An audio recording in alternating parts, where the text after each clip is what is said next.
Item ಯಾವುದೇ ಇರಲಿ try ಮಾಡಿ ಆಚಿ ಚಿಕನ್ ಮಸಾಲಾ.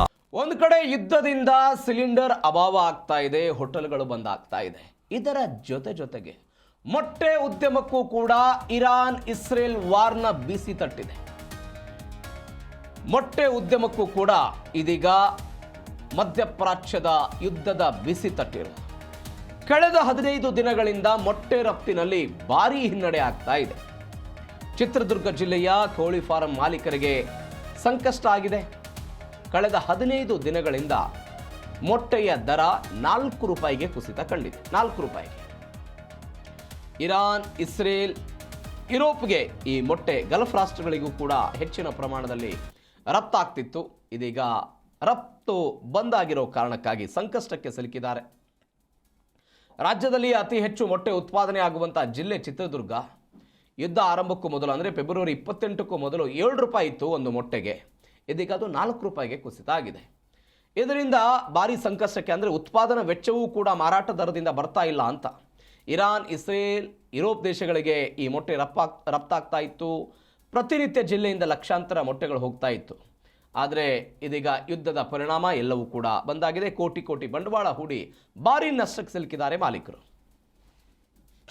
ಇರಾನ್, ಇಸ್ರೇಲ್ ಮತ್ತು ಬೇರೆ ಕಡೆ ಎಲ್ಲ ಯುದ್ಧ ಆಗ್ತಿರೋದ್ರಿಂದ ಮಿಡ್ಲ್ ಈಸ್ಟ್ ಕಂಟ್ರೀಸ್ನಲ್ಲೆಲ್ಲ ಎಕ್ಸ್ಪೋರ್ಟ್ ಹೋಗ್ತಾ ಇಲ್ಲ.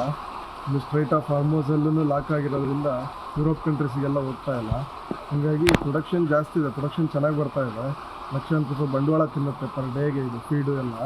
ಬಟ್ ಅದು ನಮಗೆ ಅದರಿಂದ ಏನು ಆದಾಯ ಏನು ಅಷ್ಟೊಂದು ಬರ್ತಾ ಇಲ್ಲ. ಈಗ ರೇಟ್ ನೋಡಿದ್ರೆ 460 ಪೈಸೆ ಇದೆ, ಮತ್ತು ಅದರಲ್ಲಿ 50 ಪೈಸೆ ಮೈನಸ್ ಬೇರೆ ಕೇಳ್ತಾರೆ.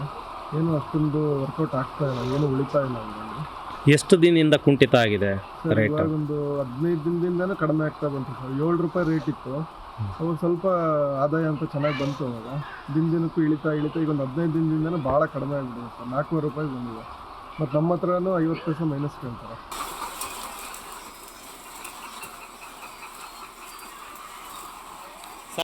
ಈ ಬಗ್ಗೆ ಹೆಚ್ಚಿನ ಡೀಟೇಲ್ಸ್ ಕೊಡ್ತಾರೆ ನಮ್ಮ ಚಿತ್ರದುರ್ಗ ಪ್ರತಿನಿಧಿ ಮಹಾಂತೇಶ್. ಫೋನ್ ಸಂಪರ್ಕದಲ್ಲಿದ್ದಾರೆ. ಮಹಾಂತೇಶ್, ಚಿತ್ರದುರ್ಗ ಜಿಲ್ಲೆಯ ಕೋಳಿ ಫಾರ್ಮ್ ಮಾಲೀಕರಿಗೆ ಸಂಕಷ್ಟ ಅನ್ನಿಸಿದ್ದೆ. ಯಾವ ಪರಿಪ್ರಮಾಣದಲ್ಲಿ ಈ ಹಿಂದೆ ಇಲ್ಲಿ ಮೊಟ್ಟೆ ಉತ್ಪಾದನೆ ಆಗ್ತಿತ್ತು, ಈಗ ಹೇಗೆ ಕುಂಠಿತ ಆಗಿದೆ ಅದು?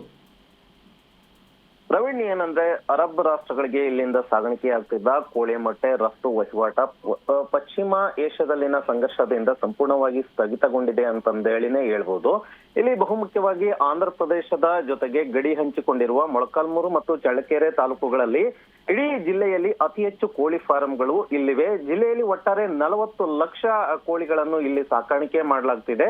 ಇದರಿಂದ 32 ಲಕ್ಷ ಕೋಳಿಗಳ ಸಾಕಾಣಿಕೆಗೆ ಈ 2 ತಾಲೂಕುಗಳಲ್ಲಿಯೇ ಅತಿ ಹೆಚ್ಚು ನಡೀತಾ ಇರೋದ್ರಿಂದ ಕಳೆದ 15 ದಿನಗಳಿಂದ ಕೋಳಿ ಮೊಟ್ಟೆ ದರದಲ್ಲಿ ಗಣನೀಯವಾಗಿ ಇಳಿಕೆಯಾಗ್ತಾ ಇದೆ.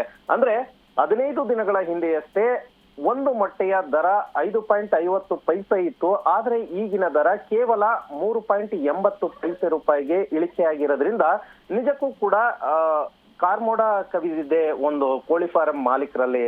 ಪ್ರವೀಣ್, ಏನು ಹೇಳ್ತಾರೆ ಈ ಬಗ್ಗೆ? ಕೋಳಿ ಫಾರ್ಮ್ ಮಾಲೀಕರು ಸರ್ಕಾರಕ್ಕೆ ಏನಾದರೂ ಮನವಿ ಮಾಡಿದಾರಾ? ಪರ್ಯಾಯ ವ್ಯವಸ್ಥೆಗಳು ಬೇರೆ ಕಡೆ ರಫ್ತು ಮಾಡೋದಕ್ಕೆ ಏನಾದರೂ ಆಲೋಚನೆ ಆಗಿದೆಯಾ? ಬೇರೆ ಕಡೆ ರಫ್ತು ಮಾಡೋದಕ್ಕೆ ಈಗ ಸಾಧ್ಯ ಇಲ್ಲ ಅಂತ ಸರ್ಕಾರದಿಂದನೇ ಸರ್ಕಾರದಿಂದ ಒಂದು ಇದ್ ಬಂದಿದೆ. ಬಹುಮುಖ್ಯವಾಗಿ ಏನಂತಂದ್ರೆ ತುಮಕೂರು ಕಡೆ, ಬೆಂಗಳೂರು ಕಡೆ ಕೂಡ ರಫ್ತನ್ನ ಮಾಡ್ತಾ ಇದ್ದಾರೆ. ಈಗ ಸದ್ಯದ ಮಟ್ಟಿಗೆ ಶಾಲಾ ಮತ್ತು ಅಂಗನವಾಡಿ ಕೇಂದ್ರಗಳು ಇರೋದ್ರಿಂದ ಸದ್ಯದ ಮಟ್ಟಿಗೆ ಪರಿಸ್ಥಿತಿ ಒಂದು ರೀತಿ ಸುಧಾರಿಸಿದೆ. ಇನ್ನು 15 ದಿನ 20 ದಿನ ರಜೆಗಳಾದ ನಂತರ ಮತ್ತಷ್ಟು ಕೋಳಿ ರಫ್ತು ವಹಿವಾಟು ಸಂಪೂರ್ಣವಾಗಿ ಇಳಿಕೆಯಾಗಲಿದ್ದು ಮತ್ತೆ ಮೊಟ್ಟೆ ದರ ಕೂಡ ಕುಸಿತ ಕಾಣಲಿದೆ. Praveen. Okay Mahantesh, thank you ನಿಮ್ಮೆಲ್ಲ ಡೀಟೇಲ್ಸ್ಗೆ.